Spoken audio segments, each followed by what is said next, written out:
بسم الله الرحمن الرحیم. قدرمن دوستانو، السلام علیکم ورحمت الله وبرکاته. زمونږ د نن ورځې درس په کویک بوک پروګرام کې په فایل مینو باندې ده. په تیرو درسونو کې خو موږ د کویک بوک پروګرام کې مختلف موضوعاتو باندې بحث کړی ده او پر دې مو ځان پوه کړی چې څه ډول وینډران اضافه کو، کسټمران، امپلایز، د دې مربوط کمانډونه، که هغه پرچیز آرډر ده، که هغه سیل آرډر ده، که ریسیو انوینټري ده، انټربیل ده او پیبل ده، او دا مسایل دا ټول مکمل موږ تاسې ویلي.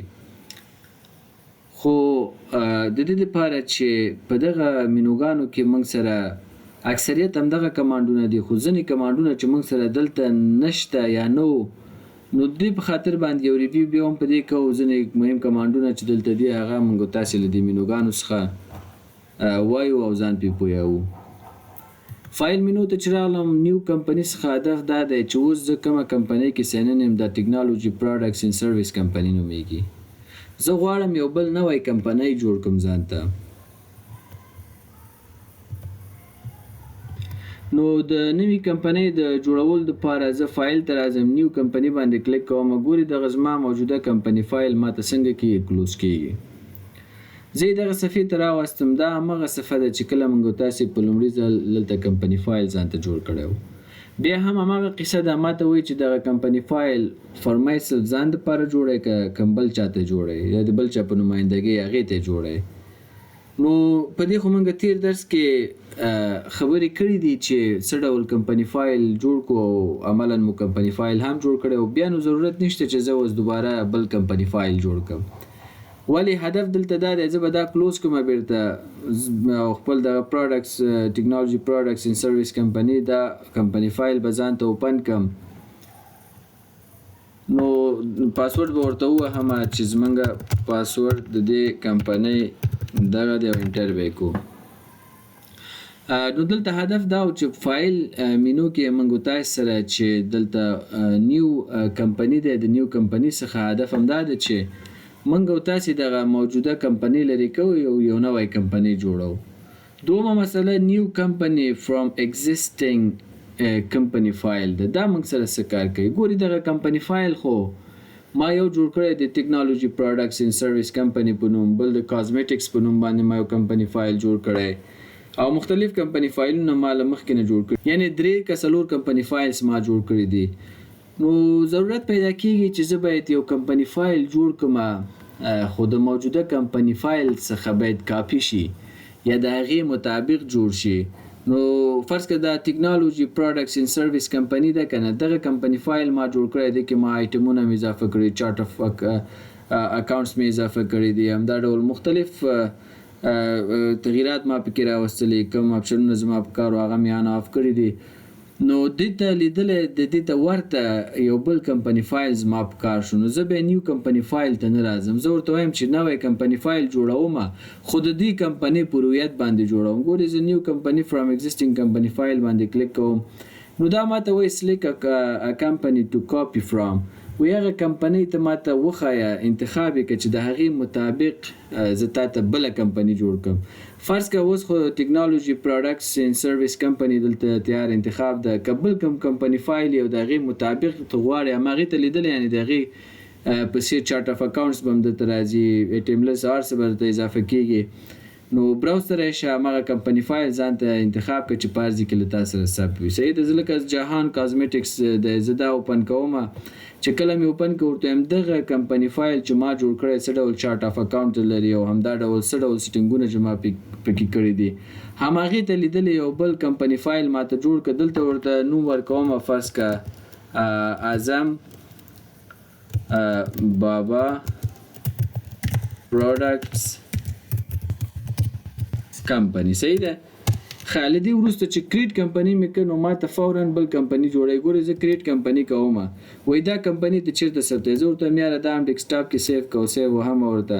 نو دا راته کلوز کوي دا موجوده وینډوګانې، او همدغه کمپنۍ چې جهان کازمیټک و هماغې ته لیدلی، د هغې په اساس باندې ما ته بل کمپنۍ فایل جوړی. verifying data integrity ولې دا لږ وخت اخلي. چې ترڅو د کمپنی فایل موږ ته جوړ کړي. نور موږ ورسره غرض نه کوو، فقط موږ ورته کمپنی فایل وخو د چورور دغه کمپنی فایل ته وګوره او د دې مطابق ماته په دغه نوم باندې بل کمپنی فایل جوړ کړه. نو اوس موږ ته اوسو د نور هم صبر کوو ترڅو د کمپنی فایل موږ ته جوړ کړي.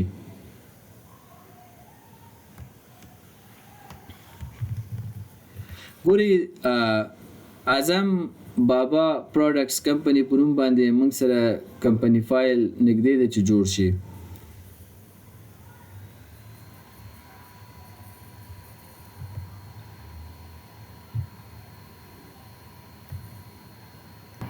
نو دا وخت ځکه لږ زیات ونیو چې هغه زموږ کمپنی فایل کې لږ ډیټا زیات نو څومره کمپنی فایل کې چې ډیټا زیات اوسېږي نو امپورټینګ لږ وخت نیسي. امپورټینګ data into your new company file. This might take a few moments. Please wait. نو دغه کوم کمپنی فایل چې ما ورته انتخاب کړی او چې د هغې په هویت باندې بل کمپنی فایل ماته جوړ کړ د اعظم په نوم باندې، اعظم بابا پروډکټس په نوم باندې. نو په هغه کمپنی فایل کې چې څه ډیټا ده هغه اوس دلته موږ ته امپورټ کوي. هغه مهم ډیټا یې چې د هغې په اساس موږ اوسنی کمپنی جوړ شي نو هغه ډیټا امپورټ چې څومره زیات اوسېږي هماغومره زیات وخت کې به دا موږ تاسو ته کمپنی فایل جوړوي. ګورئ QuickBooks has successfully created your new company file. The original file is unchanged. هغه اوریجنل فایل چې ما کوم ورته انتخاب کړی و هغه کوم تغییر نه دی راغلی، فقط هغې ته یې لیدلی چې په هغې کې کوم سیټینګونه ما کړي او څه ډول کمپنی فایل و د هغې پر هویت یې ماته څنګه وکړه دغه کمپنی فایل جوړ کړه. نو ګورئ زموږ کمپنی فایل جوړ شو اعظم بابا پروډکټس کمپنی. دغه کمپنی فایل ماته د همغه کمپنی فایل چې د جهان کازمیټک په نوم باندې و د هغه کمپنی فایل ته لیدلی د هغې په اساس یې دا کمپنی فایل ماته جوړ کړه. فقط ما ورته هغه سورس ورکړه چې ورور دغه کمپنی فایل دی د دې مطابق په دغه نوم ماته کمپنی فایل جوړ کړه. نور ما هېڅ ورته ونه ویلې، ټول پروسس خپله وکړو کمپنی فایل یې راته جوړ کړه. تاسې راشئ دلته ایټم لیست کې وګورئ. ایټم لیست کې ګورئ موږ تاسې سره دغه کم هغه سیل ټیکس مسایل چې موږ اضافه کړي دي هلته نو دا دلته موږ سره راغله. جهان کازمیټکس کمپنی فایل چې کله ما جوړ کړی دی نو هغه هم یو درس کې ضرورت شو ما جوړ کړه. په هغې کې دومره ټرانزیکشنونه نشته، که چېرته په هغې کې ټرانزیکشنونه وی نو هغه به یې موږ ته دلته ښوده. ګورئ دغه افغانۍ ایفن اکاونټ د دې هوم کرنسي ده لکه همغه کمپنی فایل ته لیدلی ټول مکمل موږ تاسو ته دلته د هغې پر هویت کمپنی فایل جوړوي. ولې یوه خبره ده چې هغه کې وینډران دي، کسټمران دي، امپلایي سي، د هغوی فقط نومونه راوړي او د هغوی ټرانزیکشنونه موږ ته نه راوړي. نو ټرانزیکشن به په دې کمپنی فایل کې به د سره او نه به ثبت کیږي، یعنې بیلانسونو سره یې کار نشته.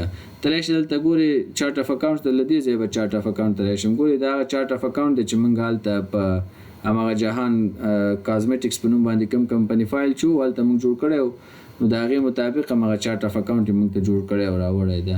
نو په دغه طریقه موږ تاسې کولی شو چې فایل ته راشو نیو کمپنی فایل فرام ایگزیسټینګ کمپنی فایل. د دې کمانډ په واسطه نیو کمپنی فایل په واسطه نوی کمپنی په خپله جوړولی شو، یا به اډوانس سیټ اپ د لارې یا به د سټارټ اپ سیټ اپ د لارې. خو دلته چې دی به خبره ساده ده. که تا سره پخوانی کمپنی فایل وي د هغې مطابق غواړې کمپنی فایل جوړ کړې، فقط پخوانی کمپنی فایل ورته انتخاب کړو، نوی کمپنی فایل ته نوم ورکړه، نور هر څه خپله کویک بوک کوي د هغې مطابق بل کمپنی فایل درته جوړوي. بله مسله موږ سره دلته اوپن او ریسټور کمپنی فایل ده.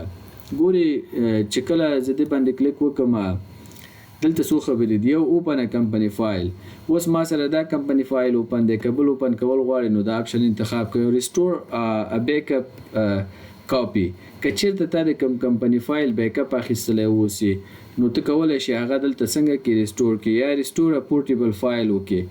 خو زه لومړی راځم اوپن کمپنی فایل باندې کلیک کوم او نیکسټ کوم.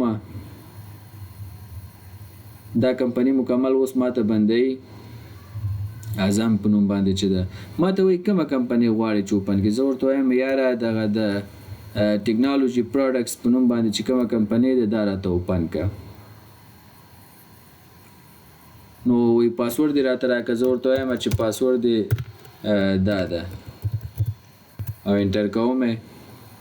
ګورئ دلته موږ سره کوم کمپنی فایل اوس اوپن شو، ټیکنالوژي پروډکټس ان سرویس کمپنی په نوم باندې موږ سره کمپنی فایل اوپن شو. پخوانی څنګه شو کلوز شو. نو یوه طریقه یا یوه موضوع خو دا وه چې اوپن او ریسټور کمپنی فایل.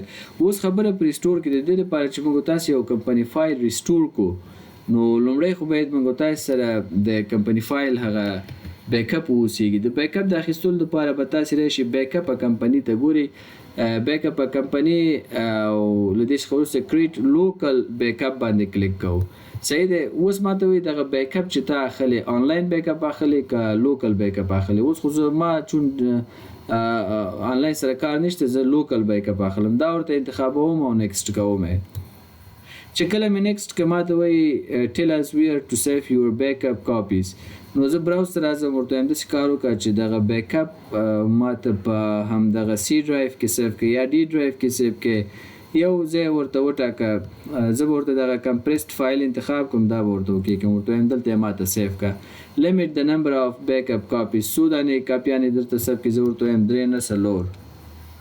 او له دې وروسته remind me to back up will I close my company file every 5 day.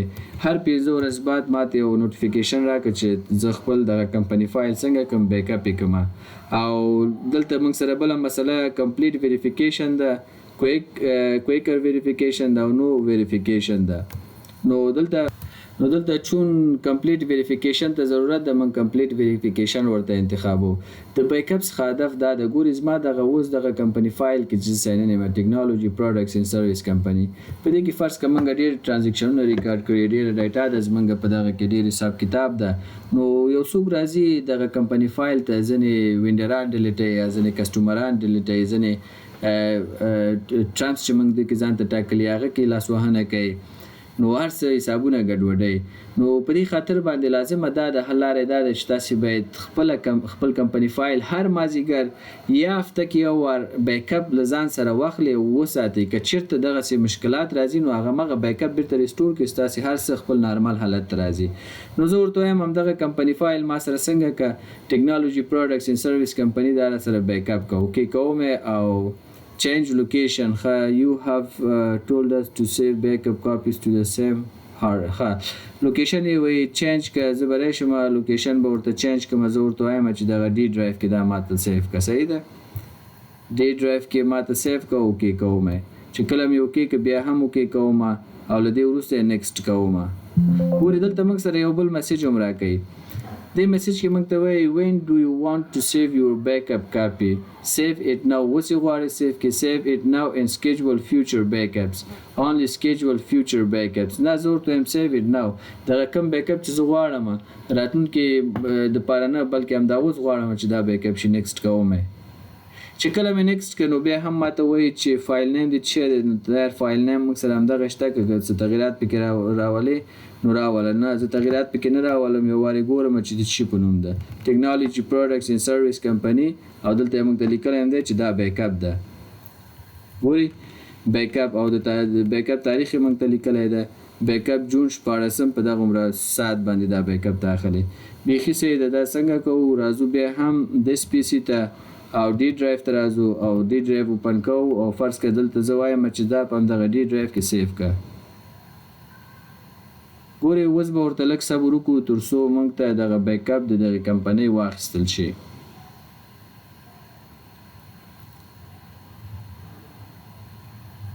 QuickBook has saved a backup of the company file for technology products and service company. D drive کې دا موږ ته څنګه که سیف کوو کې کومه. ګورئ اوس ما سره دغه ټیکنالوژي پروډکټس ان سرویس کمپنی ده، صحیح ده، دا خو ما سره ان ده، خو د دې کمپنۍ چې بیک اپ ما واخیسته ځان سره، د دې یو کاپي ما ځان سره واخیسته. اوس زه داسې کار کوم راځم دا منیمایز کوم او د پی سي ته راځم، له دې وروسته ډي ډرایو ته راځم. کله چې ډي ډرایو ته راغلم نو دغه بیک اپ چې ما ځان سره سیف کړی، ګورئ ټیکنالوژي پروډکټس ان سرویس کمپنی بیک اپ موږ سره دلته تیار څنګه شوی ثبت شوی ده. اوس خبره دا ده یو څوک راځي فرض که دغه کله ما نه دا کویک بوک اوپن پاتې شوی ده او یو تیار ساینن ده، یو څوک راځي او دلته ځینې تغیرات راولي، فرض که وینډرانو ځي ته راځي یا وینډر سنټر ته راځي او دلته چې دی یحیی په نوم باندې دا کم څوک چې موږ سره ټرانزیکشنونه نه لري، نو دلته بعضی کسان فرض که دا جمال الدین د رایټ کلیک په دې باندې کوي ډیلیټ وینډر، دا وینډر ډیلیټوي. همدا ډول دا وینډر د فرض کړئ شي ټرانزیکشنونه ډیلیټ کړي، بیا دا وینډر هم ډیلیټ کړي، داسې هم امکان لري. انجینر ربی د اماد د ګوره دا ترانزیکشن نه لري دا هم راځي رایټ کلیک کوي دا هم ډیلیټ نو دا ترانزیکشن والا خو نه ډیلیټیږي ځکه دی خو د سره خو ترانزیکشنونه سب شوي دي زمونږ که چېرته غواړئ ډیلیټ کړي امکان لري چې دغه ټول مکمل راواخلي ترانزیکشنونه جنرال جورنال انټري نه مکمل ډیلیټ کړي او بیا دا هم څنګه کې دا کسټمر یا وینډر هم ډیلیټ کړي ښه زه فرض کړم 2 نفر یې له دې ځایه ډیلیټ کړه او بیا راځي له هغې څخه وروسته امپلایز ته او دلته څه امپلایان یې هم ډیلیټوي فرض کړه دغه د لطف الله په نوم باندې کوم امپلایي چې دی ډیلیټ امپلایي ته راځي او دا امپلایي هم ډیلیټوي همدا ډول دا امپلایي دا هم څنګه کوي ډیلیټوي بیا به هم ترې شو لکه ډېر زیات تغییرات څومره چې د وسې کېږي دغه حسابونه موږ ته ګډوډۍ او ځینې ډیلیټوي او ځینو کې ایډیټ او دا هر څه سیف کوي او کمپنۍ نوره کلوز کوي فرض که سبا زه راغلم چې ګورم کمپنی فایل کې زما زه تغییرات وینم نو زه پر دې پوهېږم چې ولا کمپنی فایل کې چا لاس وهلی او حسابونو کې لاس وهنه شوی نو ما خو به له مخکې نه بیک اپ اخیستې وي که نه نو هغه بیک اپ موږ ته اوس ډېر زیات په درد خوري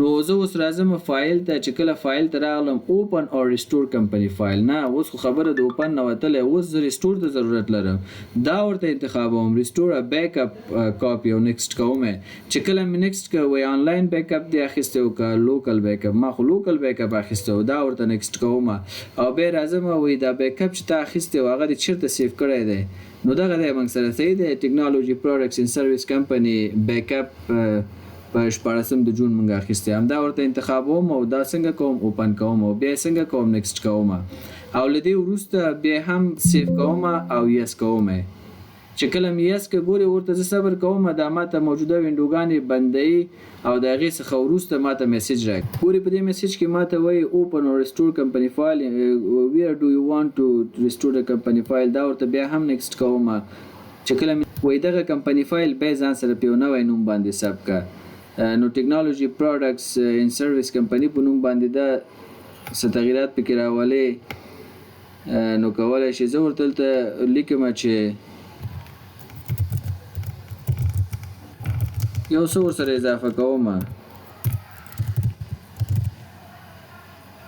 دا مې ورسره اضافه کو دا ځان سره فرض که ډیسکټاپ کې سیف کوم صحیح دی دلته به سیف کو نو اوس به ورته صبر وکړو تر څو زموږ دغه کمپنۍ څنګه کې ریسټوري کړي لږ به ورته انتظار وباسو تر څو موږ سره دغه کمپنۍ ریسټور شي اوس ماته وایي چې پاسورډ یې راکړه زه ورته وایم دغه یې پاسورډ ده او انټر کوم یې ورته او بیا هم ورته صبر کوم تر څو زما همدغه کمپنۍ ریسټور شي یعنې په هغه اول ځل کې چې څه ډول و هماغه ډول دا باید ما سره اوس ریسټور شي صحیح ده اوس تاسې راشئ ګورې دا ما سره ریسټور شو که نه تاسې راشئ وینډرانو ته چې کله وینډرانو ته راغلو ګورې بېرته یحیا ما سره پیدا شو که نه همدا ډول بل موږ سره بل کم یو منګ اماد په نوم باندې منګ ډیلیټ کړو ګوري دا وینډر هم منګ سره پیدا شو یا هم منګ سره پیدا شو همدا ډول کسټمران تر ازو دلته ځینې کسټمران چې ډیلیټ شوي و هغه هم بیرته منګ سره پیدا شو کوم کسټمر هلته منګ ډیلیټ کړی نو کبیر دی نوید دی لکه ضمیر خان منګ ډیلیټ کړی و همدا ډول راځو بیرته هم ته دلته امپلایز ته راځو امپلایانو کې دوه دانې وې دواړه موږ ډیلیټ کړي وو لطف الله او وکیل احمدي ګوري دواړه بیرته موږ سره راغلل لکه که چېرته ما بیک اپ د دې کمپنۍ نه وای اخیستی او دغه کم شخص چې راغلی او زما کمپنۍ فایل کې لاسوهنه کړې وه ځینې کسان یې ډیلیټ کړي وو ځینې حسابونو کې لاسوهنه کړې وه نو هغه به ټول بیا موږ سره حساب چې دی خرابېده او هغه خپل اعتبار یې د لاسه ورکوو خو موږ له مخکې نه بیک اپ اخیستی او چې کله موږ متوجه شلو چې ورځ موږ کمپنی فایل کې لاسوهنه شوی موږ هماغه بیک اپ بیرته ځان ته د فایل مینو له طریقه ریسټور کړو او خپل کمپنی فایل مو بیرته سکیور کړو محفوظ کړو نو دا موږ تاسې د اوپن او ریسټور کمپنی فایل په ترو باندې وکړه نو د نن دپاره زموږ همدغومره داسې بس ده سبا ان شاء الله په نور مسایلو باندې خبرې کوو یعنی د نیو کمپنی فایل په واسطه نوی کمپنی فایل خپل جوړولای شو نیو کمپنی فایل فرام ایگزیسټینګ کمپنی فایل د موجوده کمپنی فایل پر هویت باندې یعنی موږ ورته سورس ورکو چې دغه کمپنی فایل دی دته په کتو باندې بل کمپنی فایل په دغه نوم راته جوړ کړه نو بیا د دې کمانډ نه استفاده کوو اوپن او ریسټور یو نوې کمپنی فایل اوپن کولای شو ریسټور په واسطه باندې کله چې موږ تاسو لیدې ځای بیک اپ اخیسته وي کاغه لوکل بیک اپ یا آنلاین بیک اپ نو موږ به لیدې ځای کولای شو چې ځان ته څنګه کو ریسټور کولو که څنګه چې ما تاسو پریکټیکل او عملاً یو کمپنی فایل ریسټور کړلو نو پرې هیله یم چې یو څه مو ترې نه برداشت کړي وي سبا ان شاء الله په نور موضوعات خبرې کوو